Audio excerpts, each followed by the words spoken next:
اس دور کا سوچو جب دنیا ظلم کے سائے میں ڈوبی ہوئی تھی، جب میدان حق اور باطل میں خون کے دریا بہہ رہے تھے، کروسیڈرز کے قافلے مشرق کی طرف بڑھ رہے تھے اور اسلام کے دشمن ہر سمت سے حملہ آور تھے۔ اسی طوفانی دور میں ایک ایسا سپاہی پیدا ہوا جسے تاریخ نے صلاح الدین ایوبی کے نام سے امر کر دیا۔ 1137 میں تکرٹ، عراق کے چھوٹے سے قصبے میں یوسف ابن ایوب کا جنم ہوا۔ اس وقت کسی نے سوچا بھی نہیں تھا کہ یہ معصوم بچہ ایک دن وہ فوجداری دستہ بنائے گا جو بیت المقدس کو آزاد کرے گا۔ اس کے والد نجم الدین ایوب اور چچا شرکو دونوں سلطان نور الدین زینگی کے وفادار افسر تھے۔ صلاح الدین کا بچپن تلوار کے سائے اور علم کے نور میں گزر گیا، ایک طرف قرآن اور فقہ کے سبق، دوسری طرف فوج کے نظام اور اسٹریٹجی۔ بچپن سے ہی اس کے چہرے پر وہ سکون تھا جو صرف اللہ پر یقین رکھنے والوں کے ہوتا ہے۔ جب دوسرے بچے کھیتوں میں کھیلتے تھے، یہ چھوٹا یوسف تلواروں کے چمک اور کتابوں کے الفاظ میں اپنی دنیا بساتا تھا۔ کہتے ہیں جب اس نے پہلی بار گھوڑے پر سواری کی تو اس کے والد نے کہا، یہ لڑکا صرف جنگ کے لیے نہیں پیدا ہوا، یہ انصاف کے لیے پیدا ہوا ہے۔ اور واقعی وقت نے ثابت کر دیا کہ ان کے الفاظ حق تھے۔ جیسے جیسے وہ جوانی کی عمر کو پہنچا، صلاح الدین نے نور الدین زینگی کے قریبی لشکروں میں اپنی فراست اور تعمیر ایمان سے لوگوں کے دل جیت لیے، لیکن اس کا دل جنگوں سے زیادہ انصاف اور انسانیت کے لیے دھڑکتا تھا۔ اس کا خواب تاج اور تخت نہیں تھا، اس کا خواب تھا ایک ایسی دنیا جہاں ظلم کا نام و نشان نہ رہے۔ پر تاریخ کے ہر موڑ پر قدرت ایک امتحان رکھتی ہے، اور صلاح الدین کا امتحان اب شروع ہونے والا تھا، کیونکہ دور سے مغرب کی طرف سے کروسیڈرز کا طوفان دوبارہ اٹھ رہا تھا، اور اس بار ان کے راستے میں ایک ہی نام لکھا تھا: صلاح الدین ایوبی۔ زمانہ بدل رہا تھا، اور اس کے ساتھ صلاح الدین کا مقام بھی۔ جب وہ جوانی کے دور میں قدم رکھتا ہے تو اس کے اندر صرف تلوار چلانے کا جذبہ نہیں بلکہ سوچنے کا سلیقہ بھی تھا۔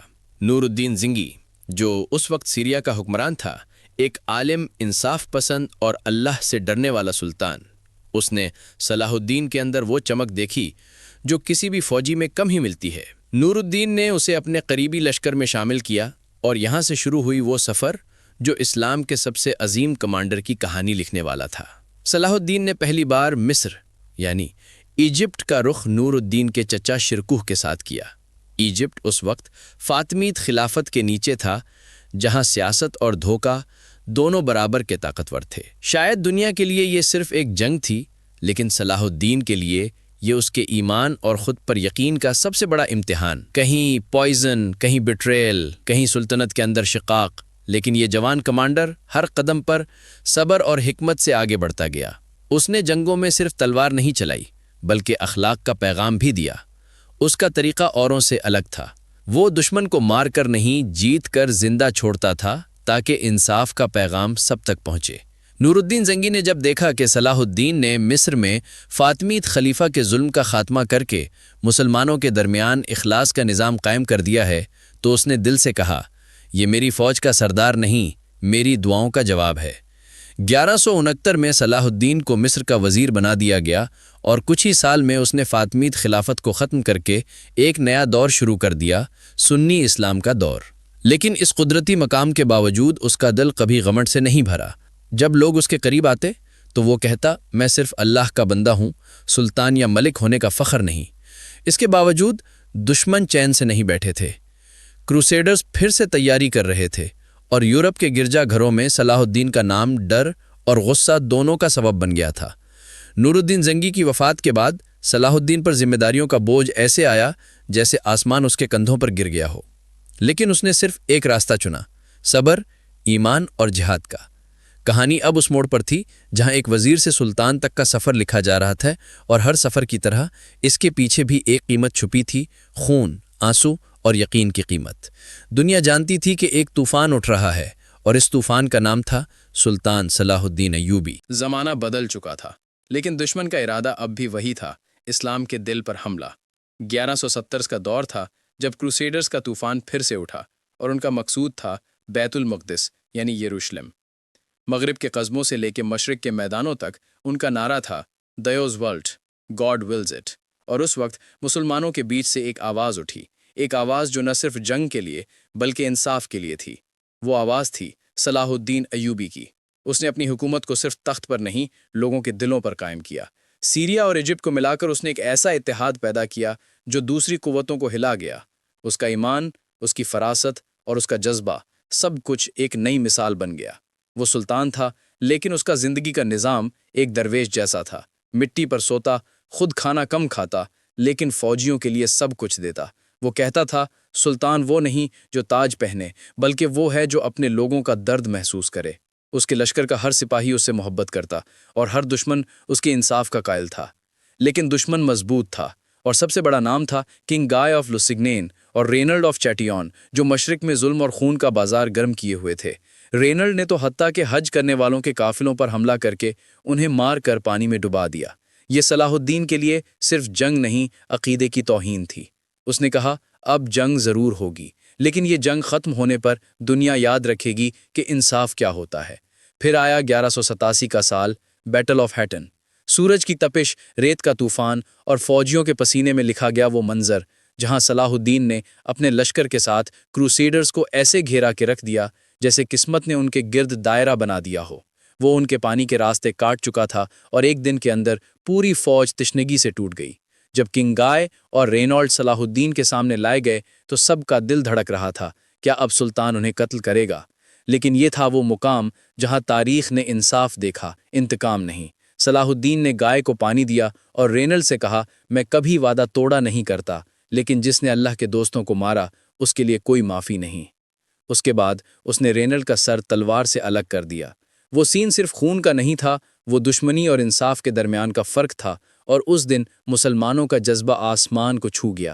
صلاح الدین نے اپنی فوج کو کہا، اب وقت ہے بیت المقدس کا آزاد کرنے کا۔ پھر 2 اکتوبر 1187، وہ دن جسے تاریخ نے سنہرے حرف میں لکھا، صلاح الدین ایوبی نے جیروسلم میں گھس کر اسے آزاد کر لیا، بنا لاکھوں خون بہائے۔ جب اس نے دیکھا کہ کروسیڈرز کے عورت اور بچے ڈر کے مارے رو رہے ہیں، اس نے کہا، انہیں امن دیا جائے کیونکہ ہمارا مذہب ظلم نہیں سکھاتا۔ یہ وہ پل تھا جب انصاف نے جنگ پر فتح حاصل کی۔ جب یورپ تک خبر پہنچی تو گرجا گھروں کے گھنٹوں میں غم بجا اور صلاح الدین دا نام دشمنوں کے دلوں میں بھی عزت سے لیا گیا۔ اس وقت کے کرسچن ہسٹورین لکھتے ہیں، "We have not seen a more merciful conqueror than Saladin." یہی صلاح الدین کی اصلی جیت تھی، صرف زمین نہیں، انسانیت کی روح کو جیتنا۔ لیکن اس کامیابی کے پیچھے بھی اندر ایک تنہا سلطان تھا جس کا دل کبھی سکون نہیں پاتا تھا۔ اس کے دل میں ہر وقت یہ سوال گونجتا تھا، کیا انصاف کبھی مکمل ہوتا ہے؟ جب دنیا اس کے نام کے نعرہ لگاتی، وہ راتوں کو سجدے میں رویا کرتا۔ کہتے ہیں اس کے دل میں ایک محبوبہ تھی، لیکن اس نے اپنی محبت بھی اللہ کے راستے میں قربان کر دی۔ اس کا دل جنگوں کے درد سے زیادہ امت کے دکھ سے بھرا تھا۔ جب لوگ پوچھتے، سلطان اب کیا کرو گے، وہ مسکراتا اور کہتا، ابھی جہاد ختم نہیں ہوا، ابھی انصاف ادھورا ہے۔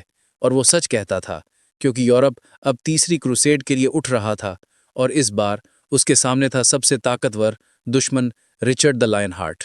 1189 کا سال تھا جب یورپ کے گرجا گھروں میں جنگ کے نعرہ پھر سے گونجنے لگے۔ پوپ اربن نے تیسری کروسیڈ کا اعلان کیا اور تمام کرسچن بادشاہوں کو ایک مقصد پر اکٹھا ہونے کا حکم دیا، بیت المقدس کو دوبارہ جیتنا۔ اور ان سب کے بیچ ابھر کر سامنے آیا ایک نام جسے دنیا رچرڈ دا لائن ہارٹ کے نام سے جانتی تھی، انگریزوں کا بادشاہ، جذبہ اور جرت کا نشان۔ رچرڈ اپنے ساتھ فرانس، جرمنی اور اٹلی کے فوجیوں کا سمندر لے کر مغرب کی طرف بڑھ رہا تھا۔ ان کا مقصود ایک ہی تھا، صلاح الدین ایوبی کو مٹا دینا۔ لیکن صلاح الدین کے لیے یہ جنگ کسی تاج یا زمین کی نہیں تھی، یہ ایمان اور انصاف کی جنگ تھی۔ اس نے اپنی فوجیوں کو کہا، ہم ان سے زیادہ نہیں، بہتر بن کر لڑیں گے۔ ہماری طاقت اللہ پر بھروسہ ہے۔ رچرڈ جب فلسطین کے ساحل پر اترا تو جنگ کا منظر ایسا تھا کہ دھرتی کانپ اٹھی۔ عقا کا قلعہ، جہاں صلاح الدین کی فوج نے کئی مہینے تک کروسیڈرز کا مقابلہ کیا، وہ جنگ کا مرکزی نقطہ بن گیا۔ 2 سال تک دونوں طرف سے خون، پسینہ اور آنسو بہتا رہا۔ رچرڈ کی فوج ماڈرن ویپن سے لیس تھی، لیکن صلاح الدین کے پاس وہ جذبہ تھا جو کسی لوہے سے نہیں مٹ سکتا تھا۔ ہر صبح صلاح الدین اپنی فوج کے بیچ گزرتا، ان کے کندھوں پر ہاتھ رکھتا اور کہتا، آج بھی ہم انصاف کے لیے تلوار اٹھائیں گے، نفرت کے لیے نہیں۔ اس کے جذبات اتنے بلند تھے کہ اس کے لشکر کا ہر سپاہی موت سے پہلے اس کا نام پکارتا۔ لیکن رچرڈ بھی کوئی عام دشمن نہیں تھا، وہ دل کا بہادر اور دماغ کا تیز تھا۔ اس نے صلاح الدین کے فوجیوں کے دوستوں کو قبضہ کر کے دھمکی دی کہ وہ انہیں قتل کرے گا اگر قلعہ نہیں چھوڑا گیا۔ صلاح الدین نے پھر بھی سر جھکا کر کہا، انسان کا فیصلہ اللہ کے ہاتھ میں ہے، نہ کہ کسی بادشاہ کے۔ جب رچرڈ نے قیدیوں کو قتل کر دیا تو پوری دنیا نے سمجھا کہ اب صلاح الدین انتقام لے گا، لیکن اس نے اپنے سپاہیوں کو روکا اور کہا، جنگ ہمارے جذبات پر نہیں، ہمارے ایمان پر چلتی ہے۔ یہ وہ مومنٹ تھا جہاں دشمن بھی اس کے اخلاق کا قائل ہو گیا۔ رچرڈ کے دل میں بھی صلاح الدین کے لیے عزت پیدا ہونے لگی۔ دونوں ایک دوسرے کے دشمن ہوتے ہوئے بھی ایک دوسرے کے فین بن گئے۔ جب رچرڈ بیمار ہوا تو صلاح الدین نے اس کے لیے اپنے طبیب اور دوائیں بھیجے۔ جب اس کے فوجیوں کے پاس گھوڑے کم ہوئے تو صلاح الدین نے گھوڑے بھیجے، اور جب اس کے لشکر کے لوگ بھوکے تھے تو ان کے لیے اناج بھیجا۔ یہ تھی وہ فضیلت جو صرف ایک حقیقی مومن کے دل میں ہوتی ہے۔ بیٹل آف آسوف میں دونوں کا آمنا سامنا ہوا۔ دھول، خون اور ٹکرانے والی تلواروں کے درمیان رچرڈ اور صلاح الدین دونوں اپنے لشکروں کے بیچ سے ایسے لڑ رہے تھے جیسے تاریخ لکھی جا رہی ہو۔ رچرڈ نے اپنے گھوڑے پر بایون سے گھرا ہوا صلاح الدین دیکھا اور اس وقت اس نے کہا، "If all kings had a soul like him, there would be no wars." یہ الفاظ دشمن کے تھے لیکن انصاف کی گواہی دے رہے تھے۔ جنگ کے آخری دنوں میں دونوں نے امن کی بات شروع کی۔ رچرڈ نے صلاح الدین سے کہا، "میں چاہتا ہوں کہ ہم دونوں ایک ہی مقصود کے دو راستے ہیں۔ تو انصاف چاہتا ہے، میں اپنے لوگوں کے لیے امن۔ صلاح الدین مسکرایا اور کہا، "امن صرف اللہ کے ذریعے ہوتا ہے۔ اور پھر دونوں نے ٹریٹی آف راملا پر دستخط کیے، ایک ایسا معاہدہ جہاں جروسلم مسلمانوں کے پاس رہا لیکن کرسچن زائرین کو عبادت کی اجازت ملی۔ دنیا نے دیکھا کہ دو عظیم دشمن ایک مقام پر آ کر انسانیت کی مثال بن گئے۔ جنگ ختم ہوئی لیکن تاریخ کا سب سے خوبصورت منظر اس وقت دکھا جب رچرڈ نے رخصت ہونے سے پہلے کہا، یا سلادن، I wish I could call you my brother۔ صلاح الدین نے جواب دیا، ہم سب آدم کے بیٹے ہیں اور انصاف ہمارا رشتہ۔ یہ الفاظ مقسوم بن گئے دو سلطانوں کے درمیان عزت اور ایمان کا رشتہ۔ رچرڈ واپس گیا لیکن وہ کہہ گیا کہ میں نے دنیا کا سب سے عظیم انسان دیکھا ہے، صلاح الدین۔ لیکن اس جیت کے باوجود صلاح الدین کا دل بے چین تھا، اس کا جسم کمزور ہونے لگا تھا، لیکن اس کی روح اب بھی قیدیوں کے لیے دعا کرتی تھی۔ اس نے اپنے خزانے کا سب مال غریبوں کو دے دیا، اور جب وہ بیمار ہوا تو اس کے پاس نہ تاج تھا نہ طاقت، بس ایک تسبیح، ایک کتاب اور ایک چادر تھی۔ اس نے کہا، جس نے دنیا کے لیے تلوار اٹھائی اس کے پاس آخرت کے لیے دعا کے سوا کچھ نہیں۔ دنیا اس وقت نہیں سمجھی لیکن یہ الفاظ امر ہو گئے۔ صلاح الدین کے دل میں اب بھی ایک خواہش تھی، ایک ایسی امت جو اکٹھا ہو کر انصاف کرے، لیکن قدرت کا حکم کچھ اور تھا، اور اب کہانی اپنے آخری موڑ پر پہنچ چکی تھی، جہاں تاج گرا لیکن عزت امر ہو گئی۔ وقت بے رک گیا تھا، جنگوں کے ساز تھک چکے تھے اور دھول سے بھرے میدان اب سکون میں تھے۔ صلاح الدین ایوبی، وہ نام جو کبھی جنگوں کا نعرہ تھا، اب دعاؤں کا ذریعہ بن گیا تھا۔ سال 1192 کے بعد سلطان کی طبیعت کمزور ہونے لگی۔